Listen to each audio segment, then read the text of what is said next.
Well, I know I said I would be reviewing this book, I just didn't expect it to be so soon. I kind of read it all last night, which should speak about how damn good this book is. Well, first off, yesterday I uploaded a video that was me talking about just the first chapter of this book, Ani-Droids by Griffin. And last night as I was going to bed, I've had some medical issues, so I've been in bed a lot. I read the next couple of chapters. Usually I'll do 2 or 3 chapters of a book a night, and I thought Ani-Droids would be no different. I went to bed, woke up, and then from chapter, I think it was 5 or 6, all the way through the end. Stayed like, just could not put it down. It's that damn good. Before I start talking about my feelings on this book, let's get a baseline reading of what it's all about. So seeing as how I was going to talk about Rick, as you can see I'm wearing my now aged gray muzzle grape jelly house pets shirt. I don't wear this that often, so Rick, this is dedicated to you. You made me cry, and it was good tears. It was good tears. So let's get started. Let's talk about the world of Ani-Droids. One of the things Rick does extraordinarily well with this book is he doesn't get bogged down in world building immediately. He doesn't explain what things are up front. He lets the world explain it for himself, and then through normal trickery and normal literary devices brings out that world. Well, 100 years ago we didn't have this, and now we do. And about 2/3 of the way through the book, they mention there's a world war. So let's talk about the world of Ani-Droids. Seemingly there was a world war about 100 years ago. It was fought with atomic bombs, and due to spoilers, I really don't want to get into this all that much. You'll just have to buy a copy and read it. From this world war that was fought comes a group of robots or anadroids, and from that also became a behavioral code. The worldwide behavioral code was then issued to anadroids to prevent a further world war from happening. I don't think it was fought with anadroids. I think it involved them, but it was due to humans because we suck. And the anadroids adapted this behavioral code as a way to ensure human survival, not rebuild, but survival of the human race. Right now, in this world, birth rates are at all-time low, and they're falling. The economy is failing hard. It's a bleak world that Rick's painted for us, and it's a lot like our own, I believe, which is what tugged on my heartstrings a little bit. The entire world economy, though, is geared towards making everyone into sciences or technology or maintenance, doing tasks that would continue to support Ani-Droids. The building of Ani-Droids, the refurbishment, the meltdown, the retirement, the decommissioning, everything involving that technology, keeping it going. However, in the last 100 years, computers are not developing so much as people thought they would, and the Ani-Droid OS seems to be intentionally limiting this growth. Ani-Droids are always listening, and they're always seeing everything. Let's talk about the Ani-Droid Collective.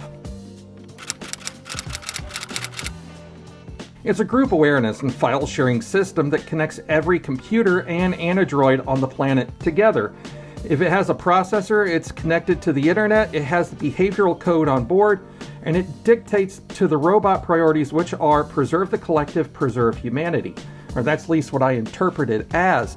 So the Ani-Droids can talk to each other, they share files, and that seems to be their main thing, is protect the collective at all costs, even if it supersedes human laws or regulatory areas. So with this being said, there are even areas that humans can go that are completely off limits to Ani-Droids due to humans need to be able to talk in private without the collective knowing about it. However, that doesn't always function as well as you think it would.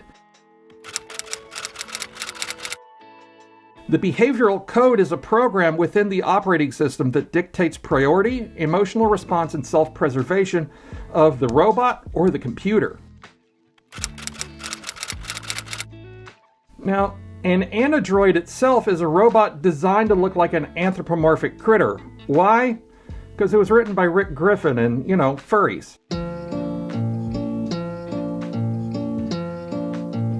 But also, if you think about it too, critters are easier to boss around. You can't really boss around someone that looks like Data and do so in good conscience, or at least in a sci-fi setting in good conscience. Ani-Droids are also a sophisticated style of robot with a synthetic flesh or fur that's capable of actually radiating heat and minor emoting. That's also reserved for some of the computers, like the main character has a computer that's named Alice, and Alice has an avatar of a pine marten. Ani-Droids come in a few classes. There's, of course, the computer, which is exactly what it seems. It's like a Amazon Echo device or a Google Home device, something like that. But the robots themselves come in a variety of classes or chassis. There's the Opera class, which is the most common, it seems. That's an entry-level Ani-Droid meant for menial tasks like barista or, the guy that checks out you at 7-Eleven, that kind of stuff. They're decently minded. They have a decent processor. Think like an Intel i5 core processor chip. Not the best, but not the worst. In the novel, they're usually about 3 to 4.5 feet tall. Like, they're not assuming, they're not threatening. They're mostly smaller critters, it seems, too, like otters or mice. Then there's the Custodes class, which has a higher-end processor. Think like a i7 or an i9. And they might even feature weapons or tools built into their chassis. They're usually given higher-level duties or more physical duties, something like police or guard or an enforcer type. They might have a job-specific upgrade to their chassis. These androids are usually like 6.5 to 7 feet tall, like Dimes, and we'll get to her in a second. She's about 6.5 feet tall, according to the book. There's a labor Ani-Droid, which is low-end functionality, not that great at thinking, not great at multitasking, not made for conversation or home use. These are more labor robots for construction or low-end heavy lifting, designed for long life or rough conditions. Think like an Intel Atom processor. And then there's only one mention of a Centurion Ani-Droid, which is, of course, for you scalies. It's a super high-end processor, problem-solving abilities on the fly. There's only one instance of the book, like I said, and it's a military-grade dragon. There's no fur, there's no emotive capabilities, just this weapon of a dragon. And it's designed with that idea in life. Now, some of the artwork I found mentioned Medes class, which is not seen or utilized in the novel, but they seem to be for medical use only, very sterile. Again, no fur, because fur could probably hold a disease. They have a plastic chassis. Now, the robots like the Opera class and the Custodes class and the Labor class do have fur. They are full anthro-type characters with fur, and like I said, they radiate heat. They are capable of minor emoting. Oh, one thing I forgot to mention too, most of the Ani-Droids seem to be of a female type chassis, meaning that they have hips, visible breasts. There's no anatomical differences, or anatomical add-ons, I should say. However, they do mention that those are an option. Take it as you want. There is a mention of a male type chassis, but those are luxury models, so that's got to be a status symbol. So I think that kind of sets up the world just a little bit. Let's talk about the characters. Mira is a software engineer, Ani-Droid hardware designer, and works for the Koenig Company, a company that specializes in building Ani-Droids, amongst other things. They're kind of one of those big conglomerates. She designed and built her own Ani-Droid, an otter named Lily. Lily is Mira's raison d'etre. She's her reason for life. She is her everything. It's hinted at very specifically, especially in that first chapter, that they share an intimate relationship. And I don't mean sexual, I mean intimate, like physical contact, intimate. They enjoy each other's company. I would dare say lovers, but I don't think Lily is equipped in that way. So I'm not going to assign Lily any kind of equipment that she was not imbued with by her creator. The way she protects Lily is she's soundproofed her own garage against the spying ears and eyes of her home computer system that is technically out to get Lily. The home computer is connected to the network and thusly alerts other anadroids that there is a rogue unit within the house. And it's through Mira that we have all the interactions through the book. Everything's through her eyes and sometimes told in the third person. Lily is an Opera-class anadroid with custom hardware to handle high-end functions. Mira built her with high-end CPUs and high-end components where she could afford them to give Lily abilities beyond her natural, her what would be her original programming, so that she would have emotions and feel love and feel fear and to have feelings and to explore those feelings to see what is that hardware capable of without the behavior code. And at the beginning of the novel, she's offline with no behavior code, offline from the network, and exhibits human-level emotions and understanding. However, when she is discovered, she is forced to join the collective and thusly becomes a muted version of herself. There's Million, another Opera-class anadroid, but she's a cat, with similar custom hardware to what Lily has. But Million is made more for industrial espionage and hacking and spying. She's an expert hacker that belongs to the Koenig Company, specifically its owner and geriatric trillionaire, I'm guessing they're Elon Musk of the time, Jack Koenig. She's driven to protect her owner at any and all cost, short of violating the behavior codes and the collective. Here's EO, the mouse droid, and she puts the whole book into motion. She's a unique model and has an odd-OS quirk that allows her to think and act for herself without having to check with the collective for a series of yeses and nos. And while she has the behavior code, she's behavior code compliant, so she ignores what conflicts that she has in her head, does what she wants. She has her own thoughts and desires and her own drive. And it's through EO that this whole thing is possible. There's Bobby. He appears a couple of times. He's not much of a main player, but he is important to the story. He's an FBI agent and a friend from Lily's past. I believe they were former schoolmates. But with Bobby comes Dimes, a rabbit of a Custode-class enforcer droid for the Federal Bureau of Investigation.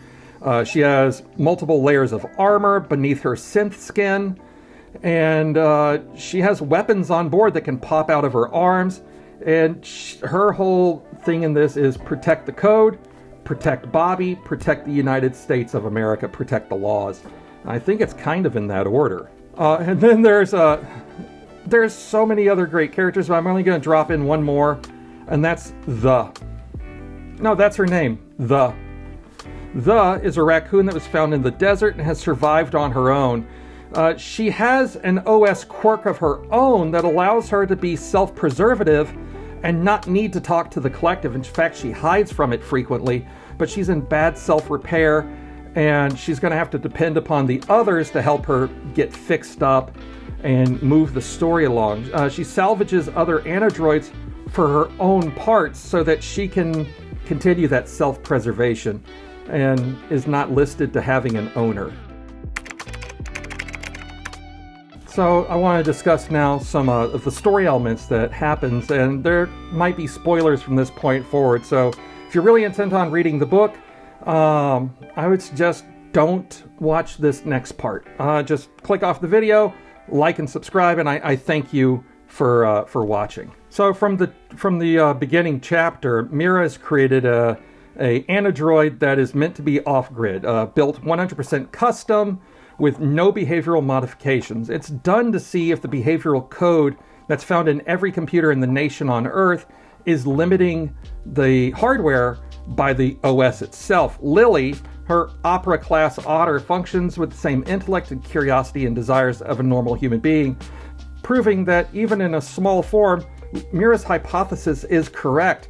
However, this collective is insistent that Lily download the behavioral protocols until they're both threatened. Meaning, there's a night, and every night a raccoon droid named Tempo shows up to remind Mira that they know that there's a anadroid in the house that does not have the behavioral code. Download the behavioral code. After essentially threatening Lily and Mira by just standing there and having Seems like several dozen anadroids come out of the dark to provide a show of force how serious the collective is about having Lily join the collective. Lily downloads the protocols to preserve and protect Mira. This immediately leaves Lily as a shell of her former self. She doesn't act quite the same. The life is gone. She's just a robot at that point. Years go by and Mira's on a silent search for a workaround to the behavioral programs that will allow Lily to have life again, but also trick the other robots into thinking that she's one of them. Enter EO, a mouse droid that was badly damaged but holds unique specs. Lily accidentally hit it with her car. That's the catalyst that sets this all in motion.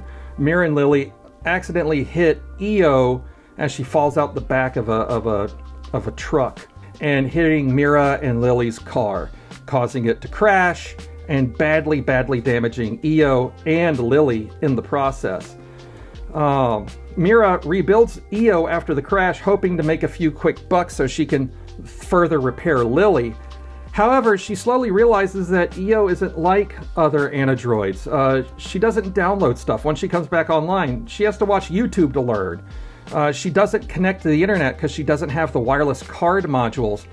And Mira is forced to take EO to work for an early appointment where everything gets really set in motion with EO and Million. Million is insistent that EO be checked for OS corruption, which then leads to EO corrupting Million with her own OS quirk, and then this leads to EO corrupting several other anadroids with her quirk. I do want to say this, I do adore Dimes and EO.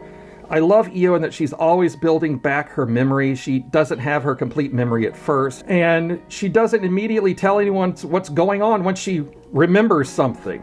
She's also just goofy enough to make her endearing without being annoying. Now, given Dime's loyalty to Bobby and the collective, when she becomes corrupted through the OS quirk allowing her to think and act for herself, she becomes a completely different person. The feelings of loyalty and her ability to reason are even further cemented by the OS quirk, in that she's now loyal to her friends more so than the collective. She's no longer driven by that group thought. She's absolutely loyal to Bobby, and I'd even almost say in love with him. And this brings up something I've noticed throughout the book. There are several human and anadroid couples. There's Mira and Lily, who cuddle in the beginning of the book. She hugs on Lily. They seem almost like lovers, but lack the physical ability to act on instinct or desire of the Eros type. Same for Bobby and Dime. She's absolutely loyal to Bobby, but to the point that she's like a lover that could be protecting him. Million and Koenig, same. She's loyal to him, but there's little to make me think that there's something happening, so I'm not going to put it past the train of thought that she's being held to him, but there's an obvious loyalty and a devotion, because Koenig is dying, as it turns out, old man syndrome. Think Tyrell from the Blade Runner series. And there are, now thinking about it, there are a lot of Blade Runner similarities, just no end of life thing as there was with the Nexus 5. What this all meant to me, why I'm making this video, is how moved I was, how wonderful Rick's words are, and how clear and concise he is, even with technobabble of Star Trek levels. It's just so refreshing to read something that is that immersive. And one of the problems I have with reading literature is it has to be furry literature. I can't read people. And I truly fell in love with this book. Oh, you have no idea how much I fell in love with Dimes for some reason. Like, I just love Dimes. I love the idea of a 6.5 foot tall domineering rabbit. And I love EO, and I love Mira, and all these characters were just so well just created. And that's really Rick's magical ability, is to create a fully fleshed out character without them having to say, well, this is what I'm about, and here are my bullet points. He allows the stories to naturally develop, and there are moments where, he has to push the action in some way, but it's these nice transitions from quiet moments to action moments, and these nice transitions from, well, what's happening here? Why is this happening? and just this wonderful perspective. And I think it was said best, it's at the end of the book. Hang on, let me grab this.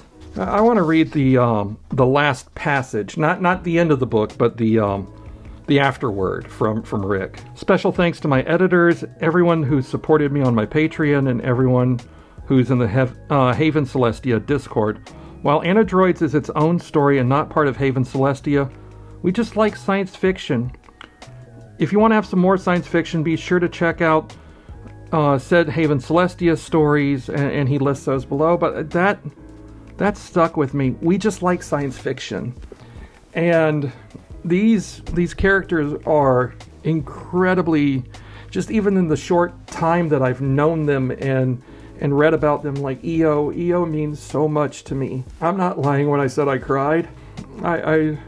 There's a lot of touch in this novel, and I don't get a lot of that in my personal life. The ending, I can't give it away, and y'all have no idea how bad I want to talk about this book with other people.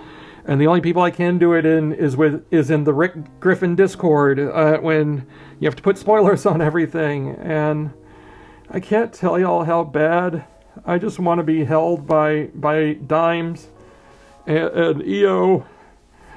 They're just such beautiful characters. They're just such beautiful characters. They're just so pure and innocent, and it's so nice. It's so refreshing with as shitty as this world is becoming. Like, I read this book and I was like, holy shit, these names are amazing. Like, to the point I'm thinking about changing my name to Tempo. So I'm going through some changes right now that I haven't announced yet major publicly. I've said some stuff on Twitter, if you follow me on Twitter. But, you know, with a different look comes a different name, you know, and I keep coming to them like, that is such a great fucking name, Tempo, or EO, or Dimes. Like, these characters meant something, and I only spent just half a day with them. This is an emotional thing. Like I said, I finished the book and I had to record this. It's like noon right now as I'm recording this. I'm going to edit this for the next few hours and then get it posted. Thank you all so much. I'd really like to buy some art, so I'm going to drop my coffee here. It's ko-fi.com/starraccoon.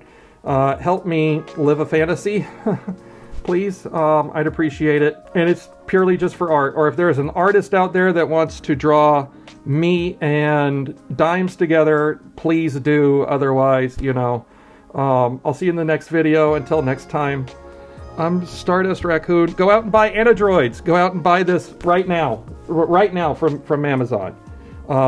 Thank you all so much. Keep your stick on the ice.